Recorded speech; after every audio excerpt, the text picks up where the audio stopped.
Ukraine ने claim किया है ट्यूसडे के दिन कि उसने रसिया की मिलिट्री पेट्रोल शिप को डिस्ट्रॉय कर दिया है।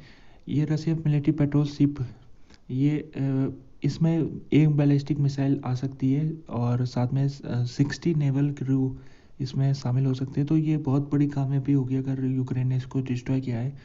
तो ये जो शिप थी ये ब्लैक सी के इलाके में थी जो कि क्रीमिया के सामने था। लगभग पिछले महीने की बात की जाए तो 2 बार हमला किया था यूक्रेन ने, एक फरवरी को किया था और एक 14 फरवरी को। और जहाँ तक बात की जाए ये पर्टिकुलर जो ये आज की घटना हुई है तो इसमें अभी तक वेरीफाई नहीं किया जाता है कि जो यूक्रेन कह रहा है वो वाकई में उसने किया है करके। अभी तक रसिया की जो मिलिट्री या गवर्नमेंट ने कोई स्टेटमेंट अपनी तरफ से पब्लिश नहीं किया है। तो जो अटैक हुआ था आज के दिन उसमें यूक्रेन ने सी ड्रोन का इस्तेमाल किया जो कि एक नई टेक्नोलॉजी है। और ये जो सी ड्रोन है इसमें ये यूक्रेन में ही इसको डिज़ाइन किया गया है और यूक्रेन में ही इसको मैन्युफैक्चर किया गया है। तो जिस प्रकार से यूक्रेन कई दिनों से उसने एक प्लानिंग बना रखी है कि वो जो ब्लैक सी वाला इलाका है वहाँ पर वो रसिया के ऊपर ऑफेंसिव शुरू करेगा और उसको इसमें काफ़ी मदद मिली है। जो जो लैंड बॉर्डर है यूक्रेन और रसिया का जो 1500 किलोमीटर का पर स्टैग्नेट वाली पोजीशन में है। ना रसिया आगे बढ़ पा रहा है ना यूक्रेन आगे बढ़ पा रहा है। क्रीमिया वाला एक ऐसा इलाका है जिसमें यूक्रेन अपना मोराल को बूस्ट करना चाहता है और वो यहाँ पर रसिया के जो उसकी नेवल फ्लीट है उनको डिस्ट्रॉय करने की कोशिश कर रहा है। तो उसी में उसको कल उसको एक सफलता मिली थी और इससे पहले भी उसको कई सफलता मिली है जिसमें यूक्रेन ने बड़े बड़े जो मिलियंस ऑफ डॉलर के जो शिप्स हैं उनको डिस्ट्रॉय कर दिया अभी तक। इंटरनेशनल क्रिमिनल कोर्ट ये हेग में बेस्ड है और इसने अरेस्ट वारंट जारी किया है 2 रशियन मिलिट्री फिगर्स के लिए, 2 सीनियर रशियन ऑफिसर। इनके ऊपर एक्यूज ये है कि इन्होंने यूक्रेन के एनर्जी इंफ्रास्ट्रक्चर के ऊपर मिसाइल कैंपेन शुरू किया था, यानी कि इन्होंने यूक्रेन के जो इलेक्ट्रिसिटी इंफ्रास्ट्रक्चर है उनके ऊपर इन्होंने मिसाइल स्ट्राइक किया था 2022 अक्टूबर के महीने से लेकर मार्च 2023 तक। और ये जो 2 ऑफिसर है इनका नाम है लेफ्टिनेंट जनरल सर्गेई इवानोविचोविक जो उस समय रशियन आर्म फोर्स के चीफ थे और दूसरे एडमिरल विक्टर किलोनेविच सोकोलोव जो उस समय रसिया की नेवी के चीफ थे। तो ये दो सीनियर ऑफिसर है और इनकी ही कमांड के नीचे ये अटैक हुए थे।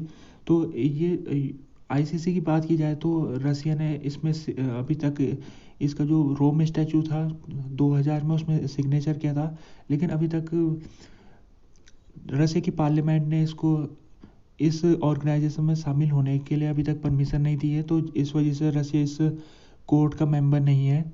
और 2016 में इससे पहले इस कोर्ट ने जो क्रीमिया वाले इलाके में इसने फैसला सुनाया था जिसमें इसने कहा था जो क्रीमिया है वो रसिया का भाग नहीं है और रसिया का जो ऑक्यूपेशन के रूप में बताया था इस कोर्ट ने। और जहाँ तक बात की जाए इससे पहले भी 2 साल पहले इसी कोर्ट ने रसिया के राष्ट्रपति पुतिन के खिलाफ अरेस्ट वारंट जारी किया था। और इसलिए किया था क्योंकि पुतिन बच्चों का ट्रांसफ़र कर रहे थे यूक्रेन के इलाके से रसिया में, तो इस वजह से उनके ऊपर वार क्राइम का मुकदमा इस कोर्ट में चला था और कोर्ट ने पाया कि वाकई में पुतिन ने वार क्राइम किया है। तो आईसीसी ने जिस प्रकार से पिछले कुछ सालों में रसिया के खिलाफ काफ़ी फैसले सुनाए उसको देखते हुए रसिया इस कोर्ट को अब उसकी मान्यता के ऊपर सवाल उठाता है और कहता है कि कोर्ट बायस है। ज़्यादा बात कीजिए कि क्या असर होगा ये जो 2 जनरल है तो इनके अरेस्ट वारंट इश्यू होने की बात क्या असर पड़ेगा।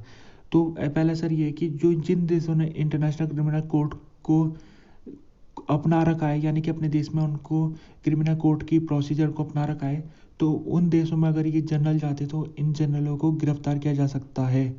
तो ये कुछ है। और जिस प्रकार से यूक्रेन में एनर्जी इंफ्रास्ट्रक्चर के ऊपर लगातार हमले अभी भी हो रहे और यूक्रेन में खबर आई थी कि अभी जब ठंडियों का मौसम था तो उस समय बड़े पैमाने में रसिया ने यूक्रेन के ट्रांसफार्मर जो एनर्जी ट्रांसफार्मर है उनके ऊपर मिसाइल और ड्रोन स्ट्राइक किया था ताकि जो यूक्रेन के लोग हैं उनको बिजली उनके लिए बंद की जाए। और कई लोगों को जो ईस्टर्न फ्रंट लाइन के इलाके में थे उनके घरों में बिजली गायब हो गई। इतने ठंड में उनको हीटर उनके लिए नहीं मिल पाया और हीट वो अपने जो सराउंडिंग है उसको नहीं कर पाए जिस कारण उनको काफ़ी तकलीफ उनको काफ़ी सहनी पड़ी। तो इसी को देखते हुए जो इंटरनेशनल क्रिमिनल कोर्ट का फैसला है ये इसलिए भी महत्वपूर्ण हो जाता है क्योंकि कोर्ट ने फैसले में ये सुना है कि जो ये इस तरह से इंफ्रास्ट्रक्चर के ऊपर हमला होता है उससे लोगों को काफ़ी दिक्कत आती है और ये वार क्राइम की कैटेगरी में आता है।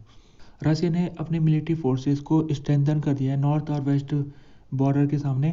तो ये खबर ये चली है कि अभी नाटो की एक्सरसाइज हो रही है नॉर्डिक रिस्पांस 2024, जिसमें 20,000 से ज़्यादा सोल्जर्स इसमें पार्टिसिपेट कर रहे हैं। और ये जो एक्सरसाइज हो रही है नॉर्वे, फिनलैंड और स्वीडन में हो रही है। ये एक्सरसाइज इसलिए हो रही है ताकि अगर रसिया इन देशों में अटैक करता है तो फिर ये देश मिलके किस प्रकार से रसिया का मुकाबला करेंगे। तो ये नाटो की एक्सरसाइज है और इसमें नाटो के लगभग सभी देश इसमें इन्वॉल्व है।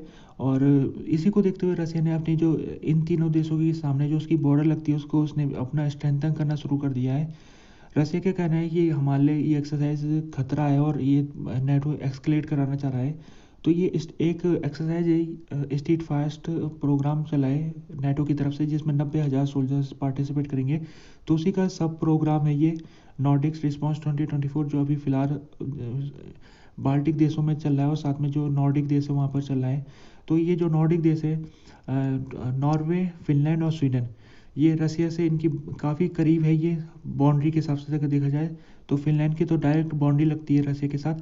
फिनलैंड अभी पिछले साल ही नाटो में ज्वाइन हुआ है, जबकि जो स्वीडन है उसका प्रोसेस अभी चल रहा है और वो जल्दी नाटो में शामिल हो जाएगा। तो ये दो देश जब से नाटो में शामिल हो गए तब से जो रसिया की बॉर्डर के सामने नाटो का विस्तार हो चुका है। अब रसिया कई इलाकों से नाटो की से घिर चुका है। तो ये रसिया अपने सिक्योरिटी को लेकर ये काफ़ी खतरा समझ रहा है। ये जो देश नाटो में जुड़ते जा रहे हैं और रसिया की बॉर्डर के सामने नाटो की बाउंड्री जब आती जा रही है तो रसिया इसको एक ऐसे थ्रेट के रूप में देख रहा है और उसके लिए वो तैयारी कर रहा है। अभी कुछ दिन पहले लीक हो गई थी सिक्योरिटी मीटिंग। जो जर्मनी के सीनियर ऑफिसर थे उन्होंने सीक्रेट कॉल कर रहे थे, आपस में वो मीटिंग कर रहे थे, तो वो लीक हो गई थी रसिया की मीडिया में।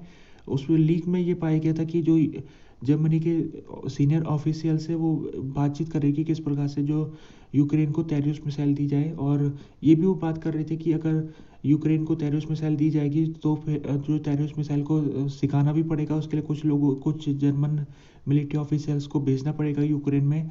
और साथ में जो ये भी डिस्कशन हो रहा था कि टेररिस्ट मिसाइल देने के बाद टेररिस्ट मिसाइल को जो जर्मनी है वो प्लान करेगा कि टेररिस्ट मिसाइल को कहाँ पर इस्तेमाल करना है, किस जगह में अटैक करने के ऊपर इस्तेमाल किया जाना है।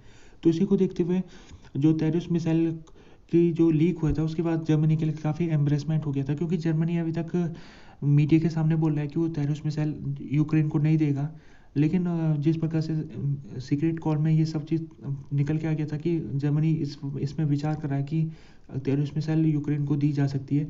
तो जब ये सीक्रेट कॉल लीक हो गई थी तो उसके बाद इन्वेस्टिगेशन शुरू की थी जर्मनी ने, जिसमें उस पाया गया कि जो ये कॉल लीक हुई है इसके पीछे वजह ये है कि एक सीनियर ऑफिसर्स ने सिक्योर कनेक्शन का इस्तेमाल नहीं किया, बल्कि वो अपने होटल से वो किसी अनसिक्योर नेटवर्क से वो जुड़ा रहा मीटिंग में, जिस कारण रसिया ने उसमें उस रिकॉर्डिंग को उसने इंटरसेप्ट कर दिया और उसने रिकॉर्ड कर दिया। तो जहाँ तक बात है जर्मनी की इन्वेस्टिगेशन में ये निकल के आया है। और ये भी निकल के आया है कि जो रिकॉर्ड में ये बात भी की गई थी जर्मन के ऑफिसर द्वारा कि जो ब्रिटेन है उसने भी एक मिसाइल है स्टॉर्म शैडो मिसाइल वो यूक्रेन को दिया और अपने जो मिलिट्री ऑफिसर्स को भेजा हुआ है ब्रिटेन ने यूक्रेन में, वहाँ पर उस मिसाइल के ऊपर यूक्रेन के ऑफिसर को ट्रेनिंग देने के लिए कुछ ब्रिटेन के ऑफिसर आए हैं यूक्रेन में। तो ब्रिटेन की ये भी खुलासा हो गया कि ब्रिटेन ने भी कुछ लोगों को यूक्रेन के अंदर भेजा है ताकि वो स्टॉर्म शैडो मिसाइल के बारे में यूक्रेन के लोगों को बता सके कि वो किस प्रकार से काम करती है और कहाँ कहाँ पर वो कैसे काम करेगी। तो ये अभी ब्रिटेन ने इसके ऊपर सवाल नहीं उठाया और उसने जर्मनी की आलोचना नहीं की है। और दूसरी बात ये है कि ब्रिटेन ने ये जर्मनी से आह्वान किया है कि आप टेररिस्ट मिसाइल फटाफट आप यूक्रेन को दीजिए। और ये ब्रिटेन लंबे समय से कहते आ रहा है कि टेररिस्ट मिसाइल को देना ज़रूरी है, क्योंकि इस समय यूक्रेन को काफ़ी ज़्यादा ज़रूरत है। तो दरअसल टेररिस्ट मिसाइल अगर यूक्रेन को मिल जाती है तो टेररिस्ट मिसाइल का इस्तेमाल यूक्रेन क्रीमिया के ऊपर करेगा, क्रीमिया के ऊपर जो कर्ज ब्रिज है उसको डिस्ट्रॉय करने के ऊपर करेगा। और जो रिकॉर्ड हुआ था, लीक रिकॉर्ड, उसमें भी ये बातचीत हो रही थी कि जो जर्मन के मिलिट्री ऑफिसर थे वो टेररिस्ट मिसाइल का इस्तेमाल कर्ज ब्रिज के ऊपर अटैक करने के ऊपर प्लानिंग बना रहे थे और उसी की रिकॉर्डिंग लीक हो गई थी। तो ये इस प्रकार से टेररिस्ट मिसाइल अगर यूक्रेन के पास चली जाती है तो इसकी जो रेंज है टेररिस्ट मिसाइल की वो स्टॉर्म शैडो के मुकाबले 3 गुना है। तो ये यूक्रेन के लिए काफ़ी बूस्ट होगा अगर उसको मिल जाती है। ओलेफ शोल्स ने मंडे के दिन कहा है कि वो अभी भी इस मिसाइल को यूक्रेन को नहीं देंगे। रसिया ने एक्यूज़ किया है वेस्टर्न एम्बेसडर को मॉस्को के इंटरनल अफेयर में मेडलिंग करने के ऊपर। मॉस्को के जो स्पोक पर्सन है मारिया जकरोवा, वो एक टीवी प्रोग्राम में पहुंची थी। टीवी प्रोग्राम के जो जर्नलिस्ट थे उन्होंने उनसे सवाल पूछे और एक सवाल एलेक्सी नावल्नी के ऊपर था। एलेक्सी नावल्नी का जब फ्यूनरल हुआ था कुछ दिन पहले तो उसमें वेस्टर्न एम्बेसडर पहुंचे थे, कई सारे जर्मनी के एम्बेसडर पहुंचे थे, फ्रांस के एम्बेसडर आए थे और यूएस के एम्बेसडर आए थे। तो इसी को लेकर सवाल पूछा गया था मारिया जकरोवा से और मारिया जकरोवा ने कहा कि जो ये एलेक्सी नावल्नी था ये वेस्टर्न देशों का ये एजेंट था और एलेक्सी नावल्नी के फ्यूनरल में जब ये लोग आए तो ये बताता है कि ये जो हम बात कर रहे हैं कि एलेक्सी नावल्नी इनका एजेंट था तो उससे उसमें मोहर लगती है। साथ में इन्होंने ये कहा है कि एलेक्सी नावल्नी को लेकर जो बातें वेस्टर्न देशों में की जा रही है कि उसकी मौत के पीछे रसिया जिम्मेदार था, वो भी गलत है, वो भी हमारे खिलाफ प्रोपोगंडा ये चलाने की साजिश हो रही है।